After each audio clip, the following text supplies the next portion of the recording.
Hello, welcome to fairbutfirm.com. My name is Joe Cortez, former international boxing referee. Sometimes I feel like a king in boxing. But you know what? A lot of fans, they're differ from that, and I don't blame you. I'm not a king. I'm just a regular guy, rolling with the punches, calling it the way I see it, now from a referee's perspective. Last week, here in Las Vegas, Nevada, September 11th, a Thursday night at the Hard Rock, they had the main event, Juan Manuel Lopez versus Jesus Cuellar from Argentina. Now, Juan Manuel Lopez, as you will recall, he got stopped here last July, 8 weeks prior, in Las Vegas at the MGM Hotel. He got stopped by a fighter by the name of Vargas. Vargas, I believe his first name was Fernando Vargas, or Francisco Vargas. And he ended up stopping Juan Manuel Lopez at the end of the second round. He got wobbled pretty bad. He went back to the corner stopped it, rightfully so. And we thought that would be it for him. However, he's got an opportunity to fight again for a world championship fight. I mean, he got stopped in the last fight. Next fight, he's fighting for the world titles again. 8 weeks later, you know what? Boxing commissions and sanctioning bodies around the world, I'm an advocate fan of boxing, and I'm an advocate fan for the fighters now, because I'm no longer a referee, but I do have a lot of compassion for fighters, especially those who I feel sometimes are not making the right moves in their career, especially Juan Manuel Lopez, who had gotten stopped numerous occasions prior to the Francisco Vargas fight. So he's lost 3 out of his last 4 fights, you know, by stoppages or knockout. And I feel that something has to be done where you commissioners and sanctioning bodies out there to the 30-day suspension should be double. Let's make it a 60-day minimum suspension without any sparring at all. If any gym owner, operator, or manager, trainers permits their fighter to spar while they're on suspension, you're not doing any good for your fighter.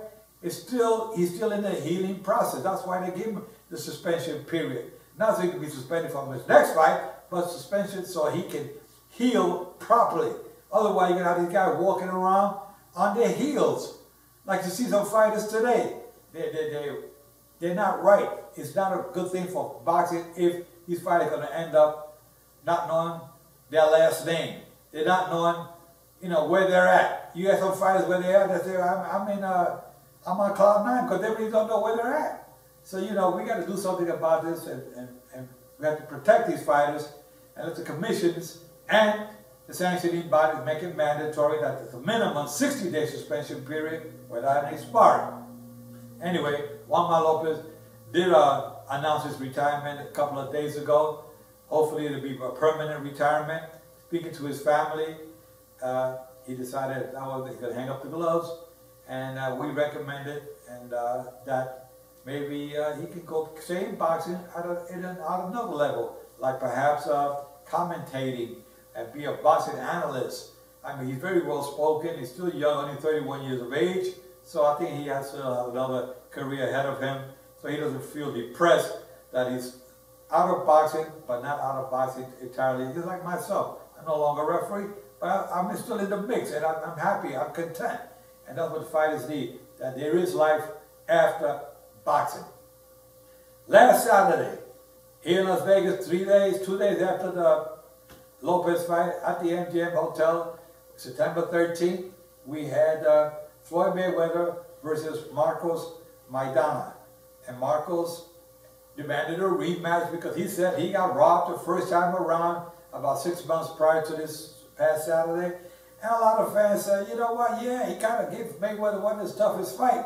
And Mayweather said, you know what, hey, I don't want anybody talking about me running from a guy and leaving any doubts. I'm going to prove to the world that I'm going to shut this guy up. I'm going to beat him. I'm going to take him to school. I'm probably even going to knock him out. Those were Mayweather's words. So what happened? They fought.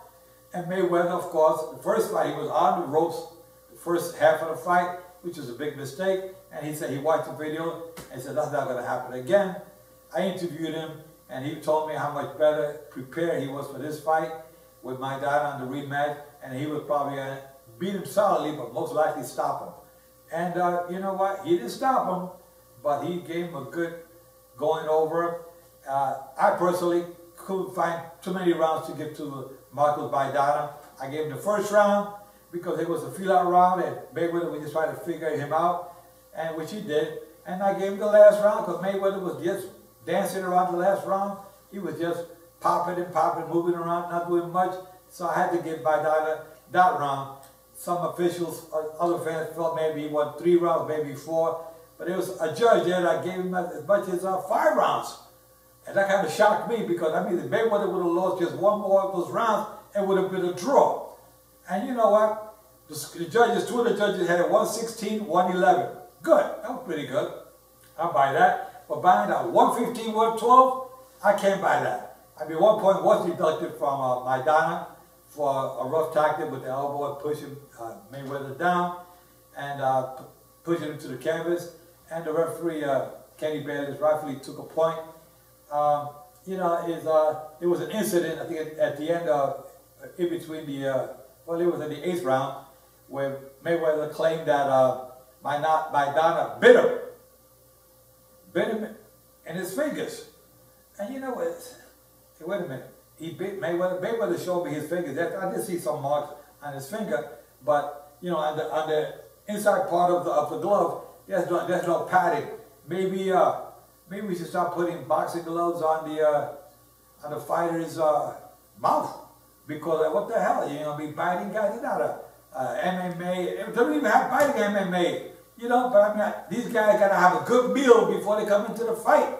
And the hell with the biting, man. I know you get frustrated out there, you don't know what to do with, and then you go for the biting or kicking. And I remember the first fight, Maidana kneed Mayweather. Now he comes in and bites him, and the forearm and puts him down. And Maidana was complaining about Floyd Mayweather fighting dirty. I think Maidana got to go back and look at at himself and say, you know what, maybe I got to try to be a little cleaner. What happens, guys, is that when you get frustrated, you would have picked up anything that's around you. If they would have put a stool into the ring, he would have picked up that stool and hit Mayweather over the head with it.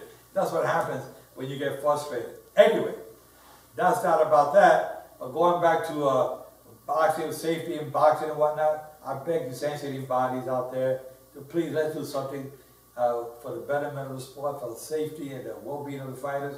Let's make that a mandatory 60-day suspension period. Again, no training. You can train, but no sparring. And let the managers get you financial advisor to get you to invest your money properly, so you can end up with something when you retire from boxing. So many fighters today end up broke, and it's a shame to see that. With that said, guys, take care. Take my advice.